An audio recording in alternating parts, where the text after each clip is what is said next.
नमस्कार दोस्तों, आप सभी का एक बार फिर से स्वागत है हमारे चैनल दुर्गा भक्ति मार्ग में।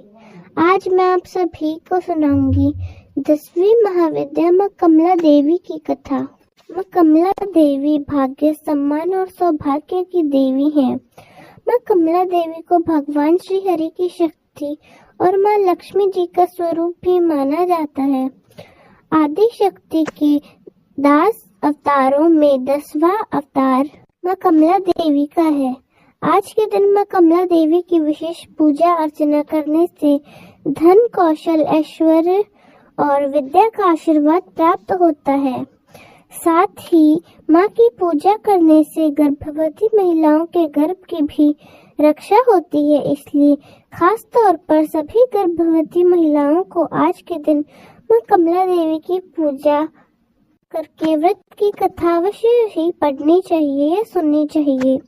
श्रीमद् भागवत पुराण के 8वें स्कंद में देवी कमला के उद्भव की कथा प्राप्त होती है।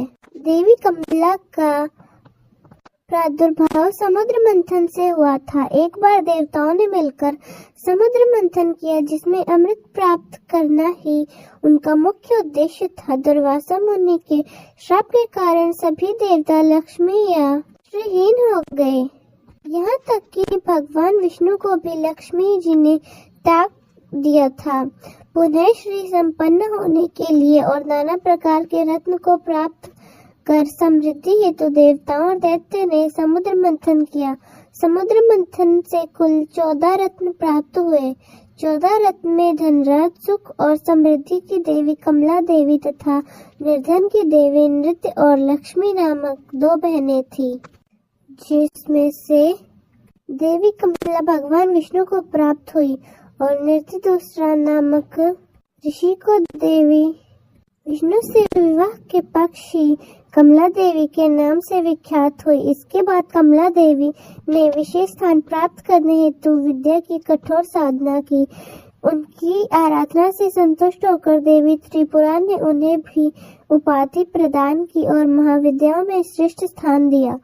उस समय से देवी का संबंध पूर्णता धन संपत्ति, राज सुखों से है। देवी कमला सत्रगुण से संबंध रखती हैं और धन तथा सौभाग्य की देवी है। क्षमता, पवित्रता, निर्मलता देवी को अति प्रिय है और देवी ऐसे ही स्थान में वास करती है। प्रकाश से देवी कमला का घनिष्ठ संबंध है। देवी उन्हें स्थान को अपना निवास बनाती है जहाँ अंधेरा न हो।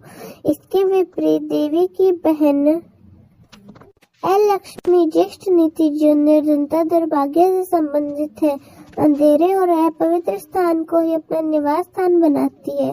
देवी कमला के स्टार निवास हेतु स्वच्छता और पवित्रता अत्यंत आवश्यक है। इसलिए आज की पूजा में साफ सफाई और खास तौर पर ख्याल रखना चाहिए। शाम के समय दीपदान करना चाहिए। दीपदान अंधेरी सुनसान जगह पर मंदिर में रखना चाहिए। किसी देवी मंदिर में जाकर माता को श्रृंगार भी अर्पित करना चाहिए। देवी की आराधना तीनों लोकों में सभी के द्वारा की जाती है।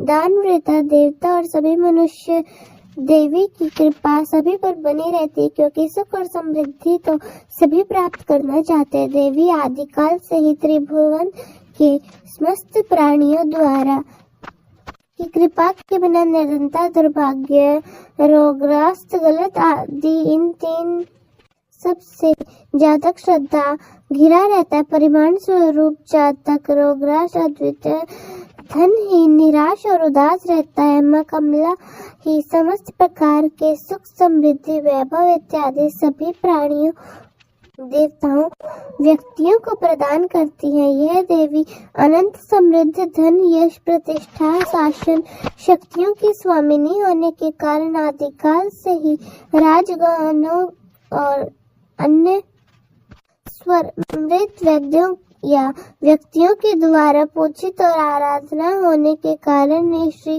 राजराजेश्वरी भी कहलाती है। जो व्यक्ति इनके उपासना या साधना करता है वह अत्यंत समृद्धि, धन, प्रतिष्ठा, शासन, शक्तियों से संपन्न हो जाता है। सभी धर्म के अंतर्गत कमल पुष्प को बहुत पवित्र और महत्वपूर्ण माना जाता है। बहुत से देवी देवताओं की आराधना में कमला देवी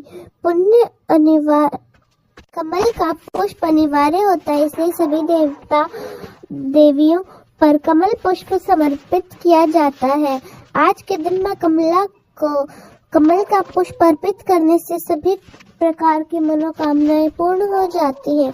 गुप्त नवरात्रि के अंतिम दिन मां की विधिवत पूजा अर्चना करके मांगे श्रृंगार अर्पित करके जिन्होंने भी पूरे उपवास रखे उन्हें हवन जरूर करना चाहिए। हवन में आहुति देनी चाहिए। उसके बाद भी शुभ मुहूर्त आपको बताया गया है, उस मुहूर्त में आप कलश विसर्जन कर सकते हैं। अंतिम दिन आप अपनी श्रद्धा और सहमत के अनुसार किसी छोटी कन्या को गुप्त रूप से कुछ न कुछ दान दे और उसका मुंह मीठा करे। आप मिठाई, फल आदि का भी दान कर सकते हैं। किस प्रकार से आप गुप्त नवरात्रि के व्रत का पालन करेंगे, अब इस बारे में हम जान लेते हैं।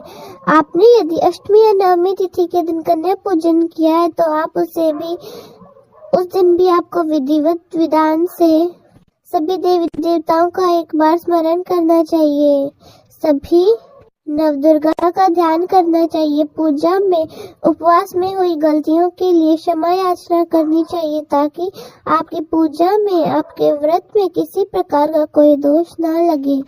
नवरात्रि के दिनों में चाहे आप 9 दिन ही पूजा करें, लेकिन फिर भी आप लहसुन प्याज से बने हुए भोजन का सेवन आपको दशमी तिथि के बाद ही करना चाहिए। आपको दशमी तिथि तक किस प्रकार भी अशुद्ध भोजन से बचना चाहिए।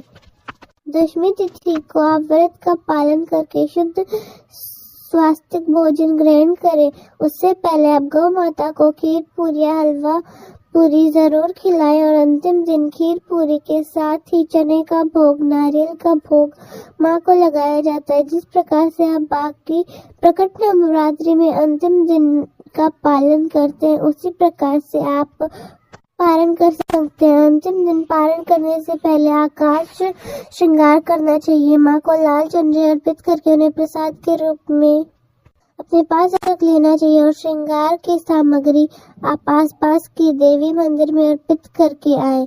यदि आप खुद सुहागिन महिला है तो प्रसाद के रूप में कुछ सामग्री जैसे चूड़ी, बिंदी, सिंदूर आदि आप अपने लिए भी रखें और आप कुंवारी कन्या है तो आपको आज के दिन मां को श्रृंगार मंदिर में जाकर अर्पित करना है और ऐसा आपको गुप्त रूप से ही करना है। तो दोस्तों, कैसी लगी आपको हमारी आज की कथा? कमेंट्स में जरूर बताएं। धन्यवाद।